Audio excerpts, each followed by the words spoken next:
قرآن پاک میں ایک جگہ پر انسان کو ظالم اور جاہل کہا گیا ہے۔ یہ اسی لیے ظالم اور جاہل ہے کہ اپنی روح پر ظلم کرتا ہے اور اسے خالق حقیقی تک پہنچنے نہیں دیتا۔ انسان کی روح جب بیمار ہوتی ہے تو وہ بے قرار رہنے لگتا ہے، اور یہ بے قراری ایسی ہے جسے میڈیکل سائنس میں اینگزائٹی، ہائپر ٹینشن اور ڈپریشن کا نام دیا جاتا ہے۔ ایسی صورتحال میں انسان جسم کے علاج میں لگا رہتا ہے اور ڈاکٹرز اور سائیکیٹرسٹس کے پاس جا جا کر ایک دن تھک جاتا ہے، لیکن وہ یہ نہیں سوچتا کہ اس کی روح اس کی توجہ چاہتی ہے۔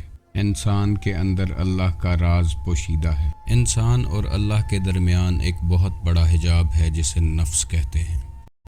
ایسی صورتحال میں انسان جسم کے علاج میں لگا رہتا ہے اور ڈاکٹرز اور سائیکیٹرسٹس کے پاس جا جا کر ایک دن تھک جاتا ہے، لیکن وہ یہ نہیں سوچتا کہ اس کی روح اس کی توجہ چاہتی ہے۔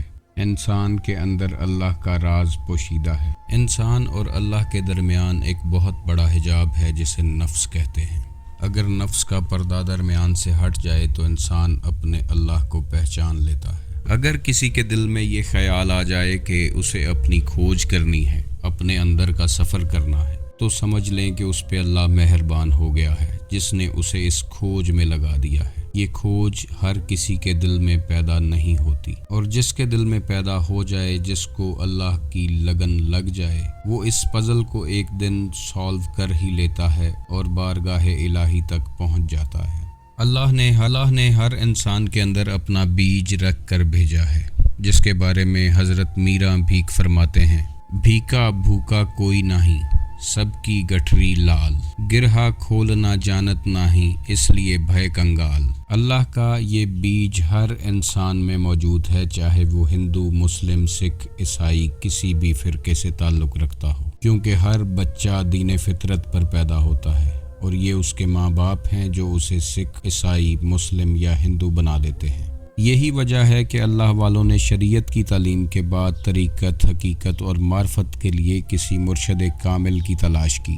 مرشد اس بیج کے جیوے مرشد کامل باہو، جیں اے بوٹی لائی ہو۔ ناظرین، سوچنے کی بات یہ ہے کہ اگر عبادت کے لیے انسان کو پیدا کیا ہوتا تو کیا انسان کی جرت ہے کہ وہ عبادت نہ کرتا؟ حدیث قدسی میں اللہ فرماتا ہے کہ میں ایک چھپا ہوا خزانہ تھا اور میں نے چاہا کہ پہچانا جاؤں۔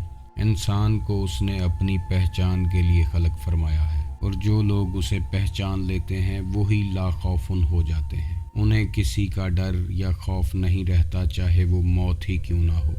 وہ موتو قبلہ انتا موتو کے مٹی سے بنا ہے اور ایک دن مٹی میں ہی چلا جائے گا۔ انسان کے اندر اللہ کا بہت بڑا راز ہے، جو راز عرفان ذات سے کھلتا ہے۔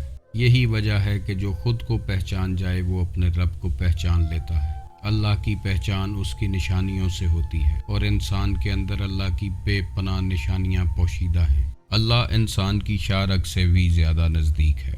انسان کو صرف اپنی شاہ رگ تک پہنچنا ہے، لیکن یہ بات بھی طے ہے کہ بنا شاہ رگ تک نہیں پہنچ سکتا۔ اس کے لیے کسی اللہ والے کی رہنمائی ضروری ہے۔ انسان کا سفر، طاقت انسان کو جنت تک تو پہنچا سکتی ہے، لیکن جو راستہ اللہ تک جاتا ہے وہ عشق کا راستہ ہے۔ یہ ایسا علم، ناظرین، ایمان کی طاقت انسان کو جنت تک تو پہنچا سکتی ہے، لیکن جو راستہ اللہ تک جاتا ہے وہ عشق کا راستہ ہے۔ یہ ایسا